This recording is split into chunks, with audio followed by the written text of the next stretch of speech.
Mitos y leyendas. La búsqueda del libro de los hechizos.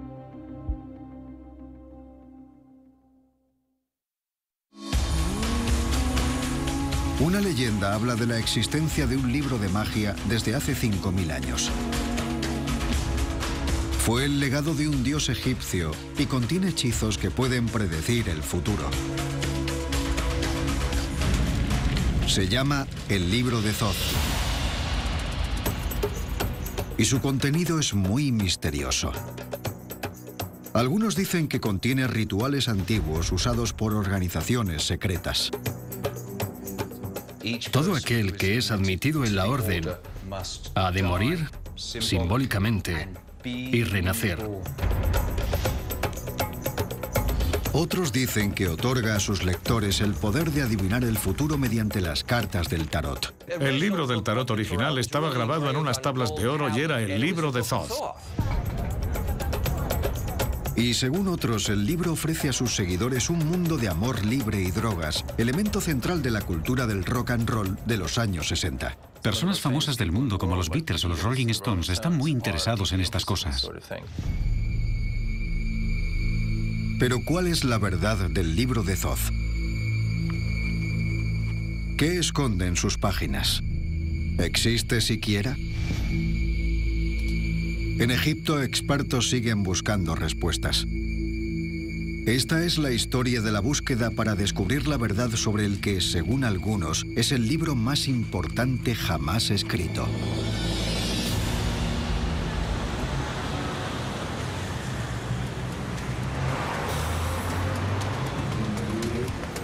Centro de Londres. En esta ajetreada ciudad se esconden librerías especializadas en lo oculto y el esoterismo. Venden de todo, desde libros sobre sabiduría antigua a amuletos mágicos. Pero una de las imágenes más comunes es la de un antiguo dios egipcio.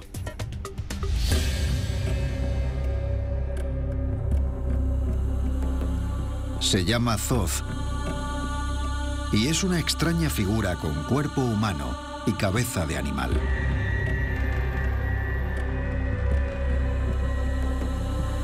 Y en los estantes hay copias de su libro, el llamado Libro de Thoth. 5000 años después de que se escribieran los libros de Thoth originales, siguen cautivando a la gente. A mí me han pedido que participe en conferencias donde las imágenes sobre el escenario y en las tarjetas identificativas son la figura de Thoth. Pero ¿quién era Thoth? ¿Y por qué un texto que data de la época de las pirámides sigue causando tal efecto incluso hoy en día? La respuesta se esconde en una enrevesada historia que tuvo lugar a miles de kilómetros de distancia, en el norte de África.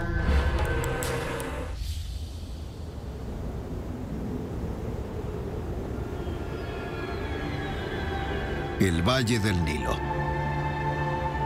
Durante años, en lugares de todo Egipto, arqueólogos han ido descubriendo la que probablemente fuera la mayor civilización del mundo antiguo.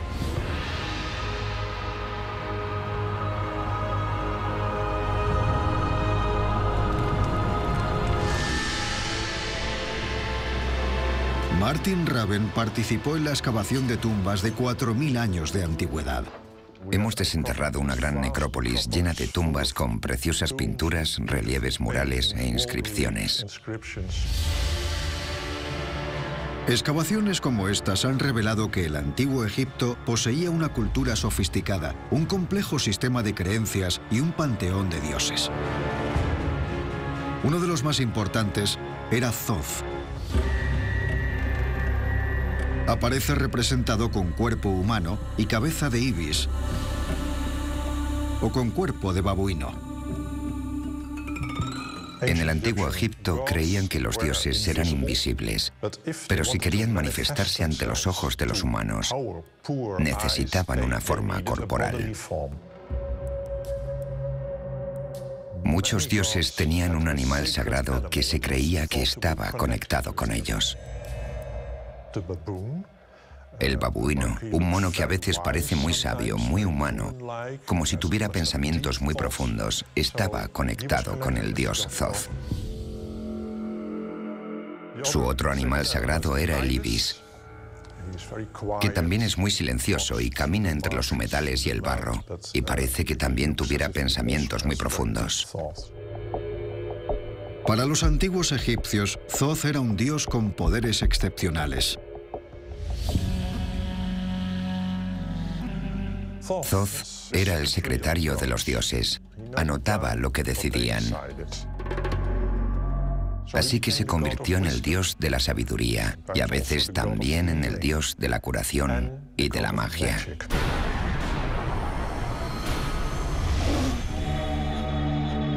Según cuenta la leyenda, Thoth dejó a los mortales el legado de su magia en un libro que otorgaba a sus lectores poderes increíbles.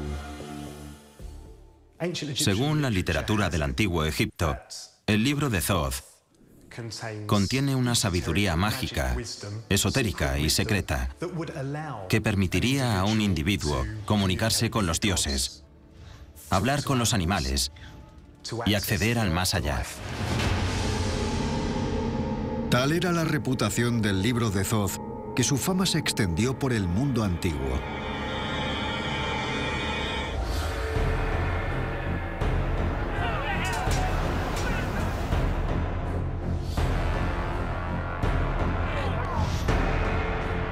En el siglo III a.C., el rey guerrero Alejandro Magno invadió Egipto.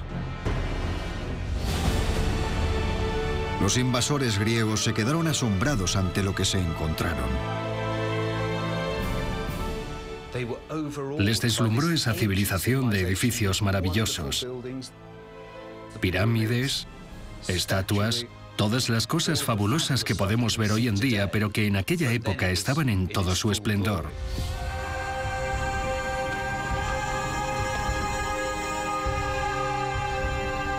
Quedaron tan impresionados que adoptaron gran parte del credo egipcio, incluidos algunos de sus dioses. Uno de ellos era Thoth.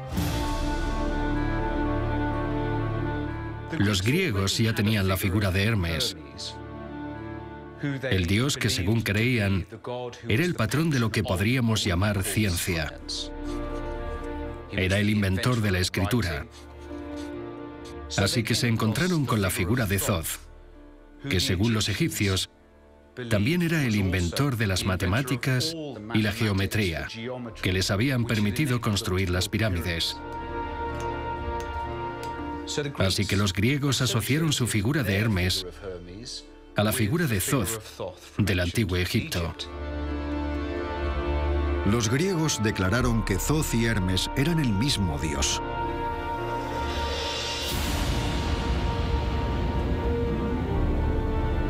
Se dice que también adoptaron el libro de Thoth y crearon una nueva versión, el Corpus Hermeticum. Pero en el nuevo libro se colaron influencias griegas. El texto egipcio original y el nuevo texto griego se confundieron. Y así, mientras la cultura griega engullía a la egipcia, el texto original de Thoth sencillamente desapareció. Los griegos fueron seguidos por los romanos. La sabiduría del Corpus Hermeticum fue absorbida por la cultura romana antigua. Pero entonces se produjo un cambio crucial.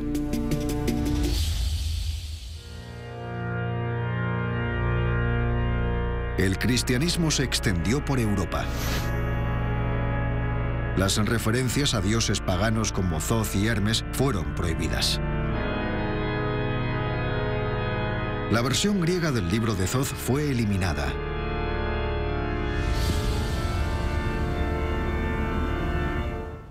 Con la aparición del cristianismo, sobre todo cuando fue adoptado como religión oficial por el Imperio Romano, sustituyendo así a la antigua filosofía pagana.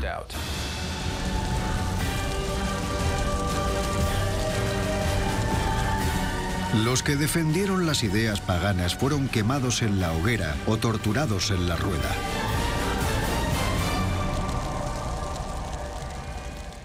Los estragos causados por la intolerancia provocaron la pérdida del Corpus Hermeticum. Primero se había desvanecido el libro de Thoth original en Egipto. Luego la versión griega, el Corpus Hermeticum, también desapareció. Lo que estuviera escrito en el libro de Thoth parecía haberse perdido para siempre.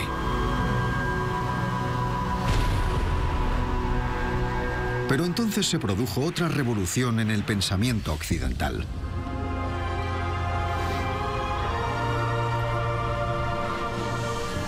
En el siglo XIV, el Renacimiento llegó a Italia. Fue una época de fermento intelectual y grandes preguntas. Surgieron nuevas ideas y se descubrieron otras antiguas. Entre ellas, la sabiduría de la Grecia clásica y Egipto. El propio nombre del movimiento lo indica, Renacimiento. Y la primera constancia que se tiene de su uso fue en el siglo XV, cuando alguien dijo: me parece reconocer en este nuevo aprendizaje el renacimiento de la cultura antigua. Con él llegó un renovado interés por las ideas precristianas. Si pensamos en los cuadros de Botticelli, por ejemplo, Venus y Marte, o el nacimiento de Venus, son dioses paganos que estaban siendo pintados por primera vez en Europa desde hacía miles de años. Este nuevo interés en la sabiduría del pasado dio lugar al redescubrimiento de la versión griega del libro de Thoth, el Corpus Hermeticum. Para la cultura cristiana de la época fue un hallazgo explosivo.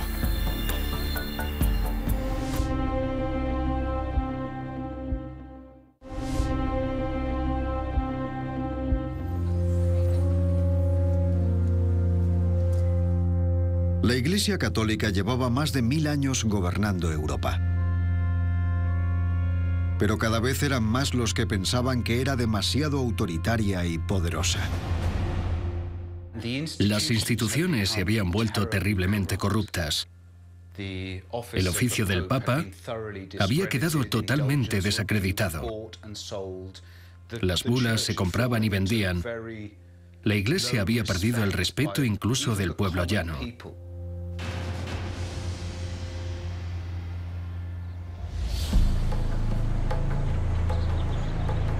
Había una corriente de oposición cada vez mayor. La gente empezó a volver la vista hacia el antiguo Egipto y la Grecia clásica para encontrar una inspiración religiosa alternativa. Alguien llevó a Florencia los libros de Hermes, el Corpus Hermeticum, y la corte de los Medici, que todavía se estaba recuperando del descubrimiento de Platón y de los filósofos presocráticos, se encontró de repente con estos libros de Hermes o de Thoth por primera vez. La versión griega del libro de Thoth fue traducida al latín y publicada en Italia.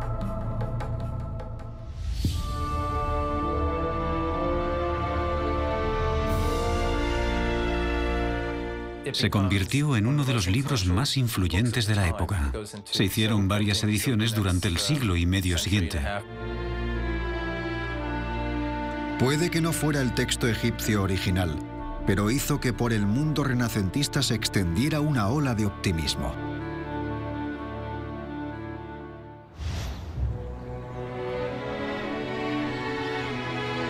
Lo que hacía que el mensaje de esta versión griega del libro de Thoth fuera tan emocionante era su visión del lugar del hombre en el mundo. Para aquellos cuya intención era desafiar la ortodoxia de la Iglesia, llegó como una revelación.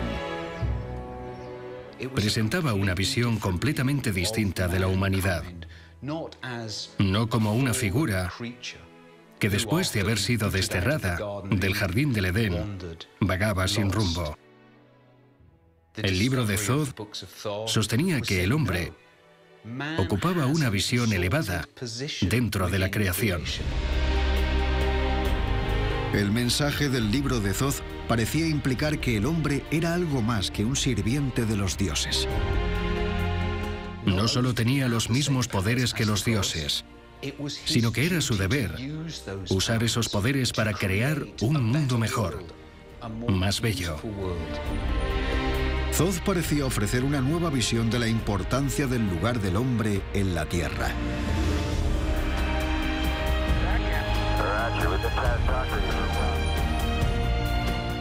Los libros de Thoth dicen que el hombre está a medio camino entre los ángeles y los animales y tiene un papel muy especial. Es un co-creador junto a Dios y debe crear objetos de belleza, siguiendo el ejemplo de Dios tal y como Él lo hizo.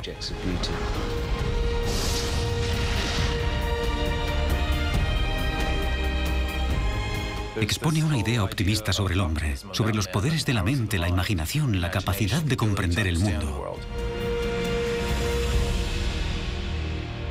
Para muchos, el libro de Thoth parecía ofrecer una visión muy atractiva de la humanidad. Y como aparentemente databa del antiguo Egipto, el conocimiento de Thoth era casi tan antiguo como el propio mundo. Podemos imaginarlo como una especie de cascada, una especie de montaña con un lago en la cima, de aguas cristalinas que con el tiempo había ido descendiendo. Eran las mismas aguas, pero se habían ido enturbiando.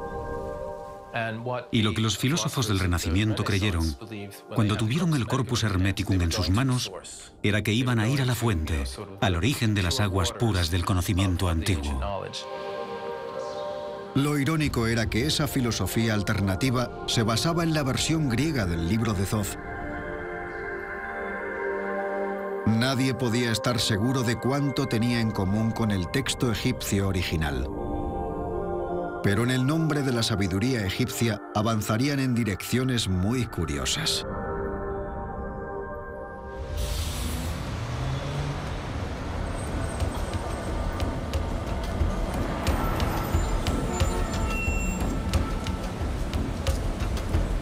A principios del siglo XVIII se estableció en Londres la primera gran logia masónica, la que llegaría a convertirse en la sociedad secreta más poderosa de todos los tiempos. Una organización de políticos, presidentes, líderes empresariales y cívicos.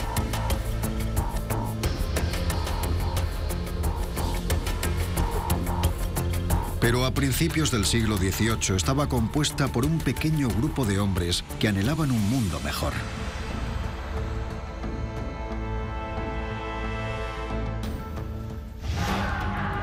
Era una época de guerra e intolerancia. Había luchas entre Inglaterra y Escocia, entre católicos y protestantes. El período inicial de la francmasonería fue uno de gran inmoralidad. En política y religión había muchísima corrupción. Ellos intentaban buscar un modo de unir al pueblo para olvidar esas diferencias. Los primeros masones buscaron inspiración a su alrededor y la encontraron en el redescubrimiento que el Renacimiento hizo del mundo antiguo.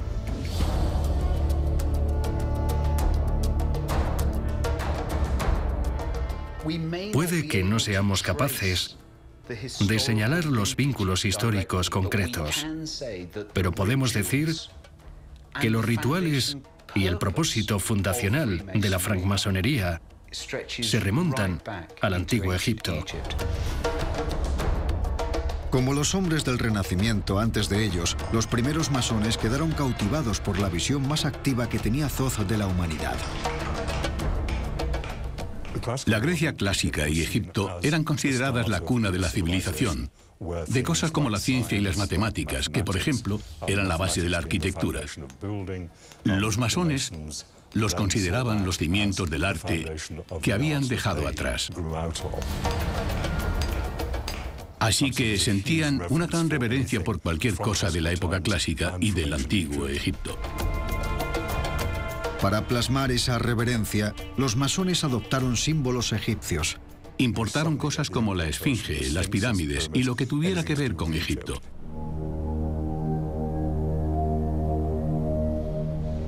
Ahora nos encontramos en la sede de la francmasonería en Londres, y la logia número 10 es un soberbio ejemplo de arquitectura egipcia contenida.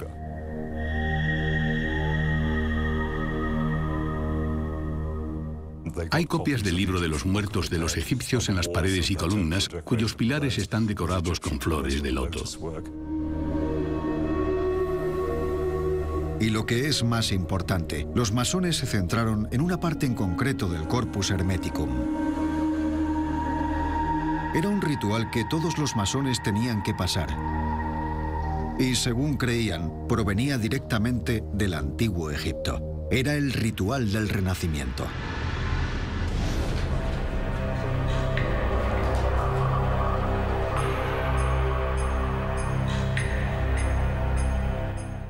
Todo aquel que es admitido en la orden ha de morir simbólicamente y renacer como una nueva persona. Y esta idea del renacimiento es una idea central en los libros de Thoth, en el Corpus Hermeticum. Thoth vuelve a aparecer en todo su esplendor, igual que ante los antiguos egipcios, como la figura que otorgaría todo el conocimiento al iniciado y le garantizaría su personal inmortalidad. Una nueva era proclamó haber redescubierto las costumbres del antiguo Egipto, a pesar de que el texto en que se basaba estaba en griego. Pero nadie podía saber qué había en el libro de Thoth original. Como resultado, pronto aparecerían varias versiones diferentes.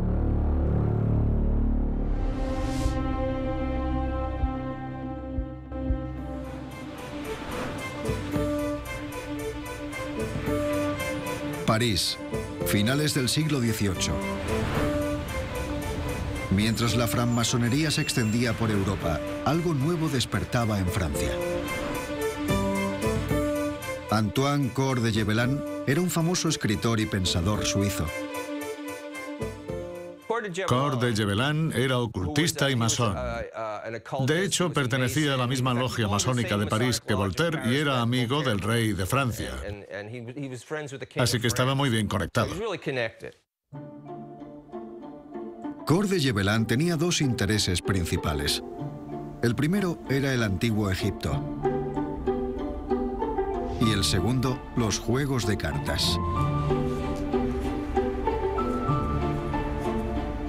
Las cartas eran un popular pasatiempo. Muchas tenían ilustraciones de figuras y eventos míticos o populares. Se usaban en un juego llamado tarot, el equivalente del siglo XVIII al romy o al bridge. A mediados del siglo XVIII, Cor de Gébelin unió sus dos intereses. Mientras usaba una baraja de cartas del tarot, llegó a una sorprendente conclusión. Empezó a fijarse en la baraja y se dio cuenta de que estaba basada en la filosofía hermética. Entonces empezó a pensar que todas las cartas parecían estar relacionadas con el libro más importante del mundo, el libro del conocimiento. La teoría de Gébelin, según la cual las cartas eran el libro de Thoth original, no es tan extraña como parece. Sabía que los egipcios habrían usado jeroglíficos para escribir el libro de Thoth. Los jeroglíficos son imágenes, al igual que las cartas del tarot. Por lo cual, le pareció que tenía sentido que la sabiduría egipcia original del libro de Thoth pudiera haber sido representada en las cartas mediante las ilustraciones. Solo hacía falta que alguien tan perspicaz como Cor de Gébelin lo descubriera. Así que tenemos la baraja de cartas con imágenes que podría ser un libro de jeroglíficos, que podría ser el libro de Thoth.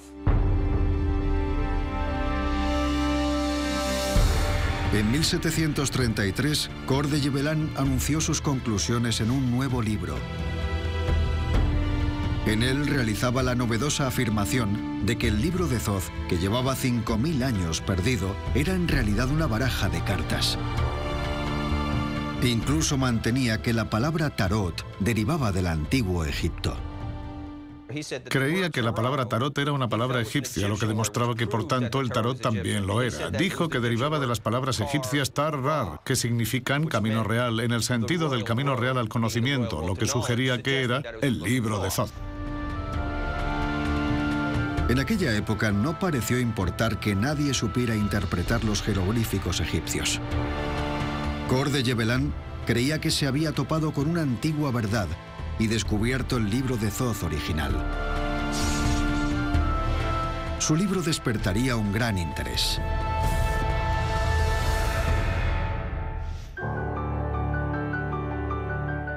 Un hombre que quedó cautivado por él fue un vendedor ambulante, maestro y espiritista llamado Jean-Baptiste Alliet.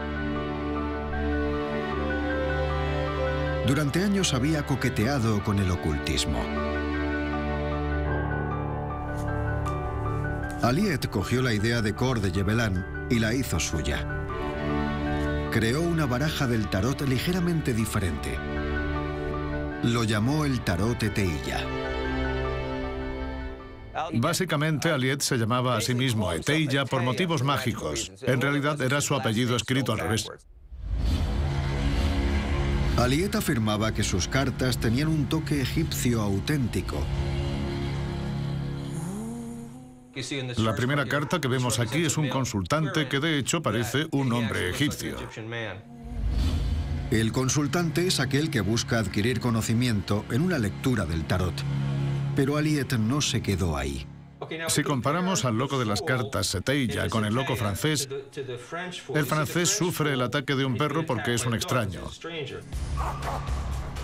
Para que quedara más egipcio, creyó que la criatura que debería atacarle en este caso debería ser un leopardo, porque pensaba que venían de Egipto. Así que es un leopardo el que le muerde la pierna al loco en vez de un perro.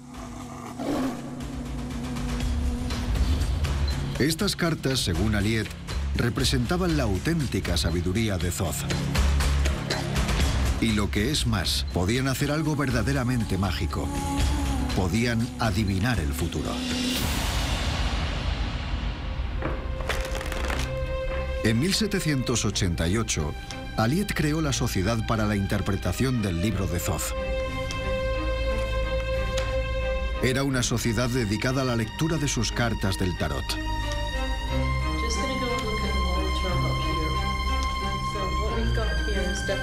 Casi 2000 años después de su desaparición, afirmaban que la versión original, la versión egipcia del libro de Thoth, había reaparecido gracias a la labor de dos franceses. La leyenda del libro de Thoth había dado un nuevo giro. Pero pronto habría una versión más del libro.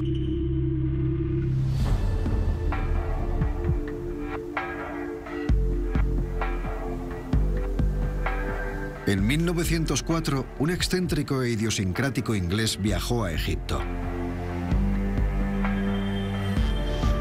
Se llamaba Aleister Crowley y era el líder de una sociedad ocultista llamada la Orden Hermética del Alba Dorada. Crowley se creía un artista, un pintor, un poeta, un gran mago que estaba destinado a la grandeza. Podía sentirlo en su interior. Afirmaba que un día en el Cairo, los dioses egipcios le habían transmitido un mensaje.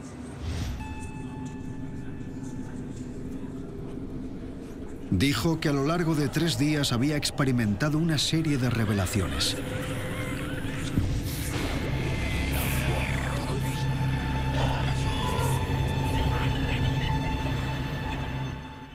Se sentó en su estudio, en su mesa, con sus utensilios de escritura, y se le apareció un ser que era como transparente. Se colocó junto a su hombro izquierdo y le empezó a dictar lo que tenía que escribir, y eso hizo. Crowley estaba seguro de saber quién le hablaba. Básicamente era un mensaje proveniente de Thoth.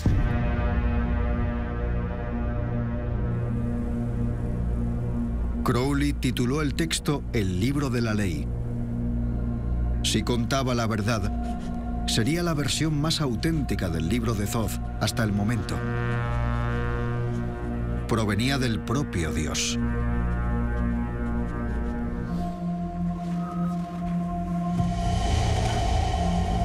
Crowley lo describió como el evangelio de una nueva era. Su versión del libro de Thoth consistía en una serie de dogmas.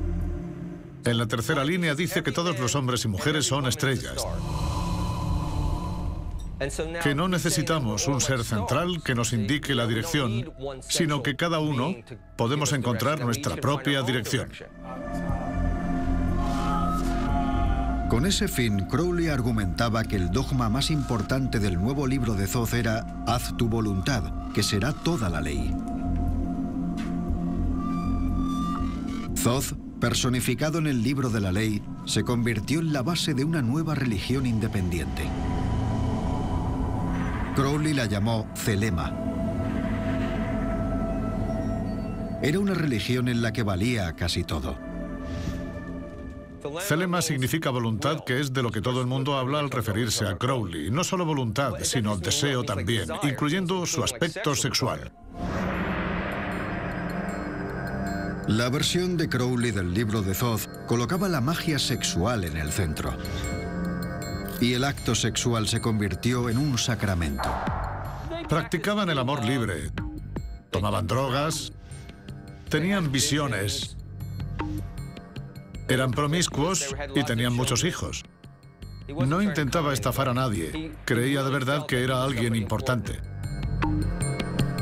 Hacia el final de su vida, Crowley recopiló sus pensamientos, pero no fue en un libro, sino en una nueva baraja de cartas del tarot.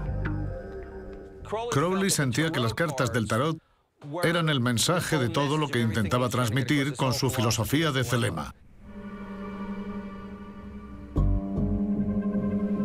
Las publicó como una versión más del libro de Thoth.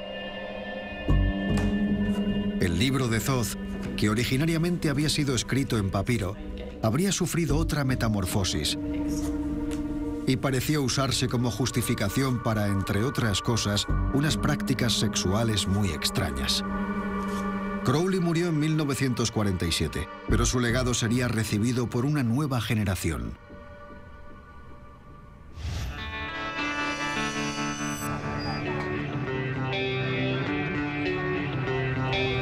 Los años 60, Gran Bretaña. La versión de Crowley del libro de Thoth fue adoptada por la contracultura del rock and roll. El significado de lo que antaño había sido el libro de Thoth era algo totalmente confuso. Había 4 posibles versiones del libro de Thoth y su magia. La antigua versión griega, el Corpus Hermeticum, traducida al latín y aceptada durante el Renacimiento. La versión de Aliet del siglo XVIII, una baraja de cartas del tarot que, según afirmaba, era la representación del texto jeroglífico original. La versión libertina de Crowley, una baraja de cartas del tarot que, según decía, era un mensaje del propio Thoth. Y la versión de 1960, que mezclaba varias versiones anteriores para crear otra diferente.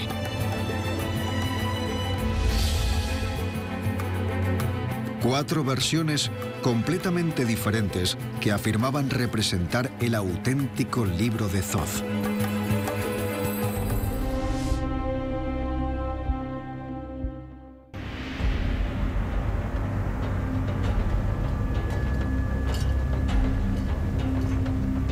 Desde hace más de 100 años, excavaciones arqueológicas han ido desvelando los misterios de la civilización egipcia. Se han desenterrado miles de textos, escritos en papiros. Si el libro de Thoth existe de verdad, este sería el lugar en el que buscarlo. Pero los papiros no desvelan sus secretos con facilidad. Están escritos en 2 sistemas de escritura egipcios diferentes, algunos en jeroglíficos y otros en una variación llamada demótico. Durante siglos nadie pudo interpretar ninguno de los 2.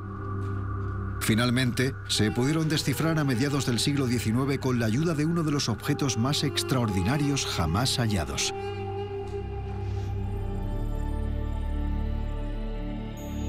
La piedra Rosetta. Tenía el mismo decreto escrito de 3 maneras diferentes: en jeroglíficos, demótico y en griego antiguo. Antes del descubrimiento de la piedra Rosetta, nadie sabía cómo interpretar los jeroglíficos. Básicamente eran dibujos muy pequeños, así que la gente intentaba describir lo que veía, tratándolos como símbolos. Por ejemplo, el pájaro está en la casa con el hombre, etc. Eso no se parecía demasiado a lo que los egipcios estaban intentando transmitir en realidad. La piedra Rosetta cambió todo eso. La parte griega podía traducirse. Las que estaban en jeroglíficos y en demótico decían lo mismo. Así que los expertos podían recurrir a la parte en griego para averiguar lo que decían los jeroglíficos. Así descifraron el código. Gracias a la piedra Rosetta, los expertos pudieron poco a poco interpretar los miles de fragmentos de papiros, obteniendo así resultados intrigantes. En los fragmentos recopilados y traducidos, los egiptólogos han encontrado referencias explícitas al libro de Thoth y también referencias a la magia.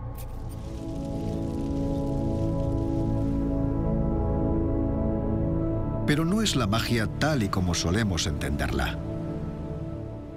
La gente pensaba que era un milagro que la luna no se precipitara sobre la Tierra, o incluso el Sol, que hubiera un cambio entre el día y la noche. Así que la magia del libro de Thoth no ayudaba a predecir el futuro. Era sencillamente una manera de comprender el mundo. La magia es una manera de encontrarle sentido al mundo invisible. Cosas como el cambio de estaciones, que el día y la noche se sucedan, y también las enfermedades. Todas esas cosas cuya causa no eran capaces de identificar. Podías estar vivo un día y muerto al siguiente. Y eso explicaba que la gente buscara ayuda en cualquier ámbito posible. Por eso la magia era tan increíblemente importante para ellos. En los papiros también encontraron referencias a hechizos. Pero una vez más, no eran hechizos como solemos entenderlos. No eran mágicos.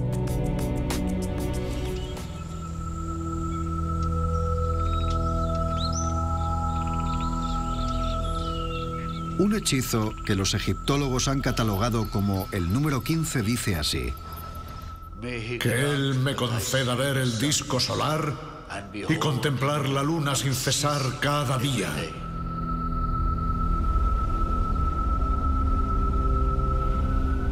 El hechizo número 31 trata sobre una amenaza habitual.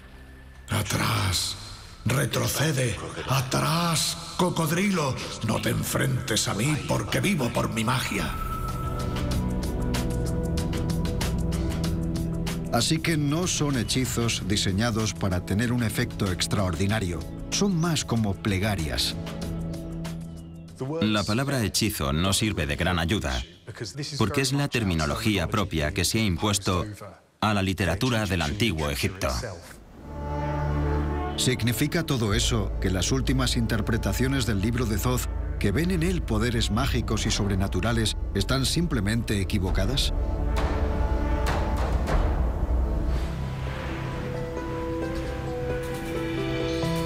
Gradualmente va quedando más claro lo que es el libro de Thoth y lo que no es. Hay referencias a que el hombre sea casi un dios, como creían en el Renacimiento, y también al ritual masónico de la muerte y el renacimiento. Estas pistas sugieren que el corpus hermético griego contenía parte del pensamiento egipcio original. Pero no hay ninguna referencia en ninguno de los papiros al tarot o a imágenes de cartas del tarot. Tampoco hay ninguna referencia a la versión de libre albedrío de Crowley o su defensa de la promiscuidad. Y no hay ninguna referencia a los rituales del misticismo de la nueva era. Todo eso no son más que invenciones. Pero en esos papiros hay algo que es mucho más significativo.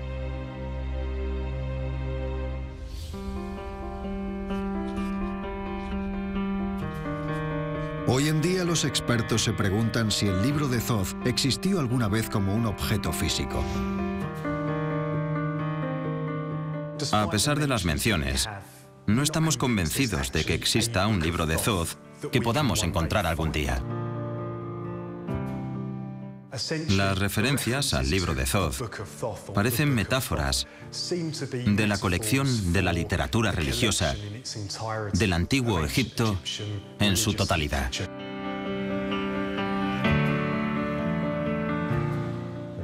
Hay varias compilaciones del saber mágico escritas en diferentes periodos, que para los creyentes de esos periodos eran el auténtico libro de Thoth. Pero cuando las juntamos todas, son tan diferentes que no hay una tradición común. El libro de Thoth jamás existió. ¿Significa eso que la leyenda de Thoth y su libro mágico desaparecerán? Parece poco probable. En 2002, una encuesta de la BBC situó a Crowley en el puesto número 73 de la lista de británicos más influyentes de la historia. Y una nueva generación está ensalzando las leyendas del antiguo Egipto. Nuevas películas y videojuegos se inspiran en el antiguo Egipto. Y aunque no exista ningún libro de Thoth, eso no impedirá que una nueva generación crea en él. La leyenda de Thoth y su magia, con 5000 años de antigüedad, sigue ejerciendo una fuerza muy poderosa.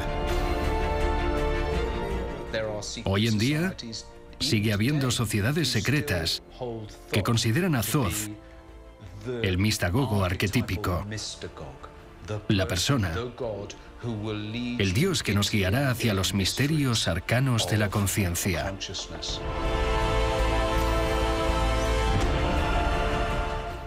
Es muy extraño. Pero parece que Thoth tiene algo diferente que decir cada siglo. Se ha convertido en una figura central para la gente que cree que hay algo más en este mundo de lo que puede explicar la ciencia.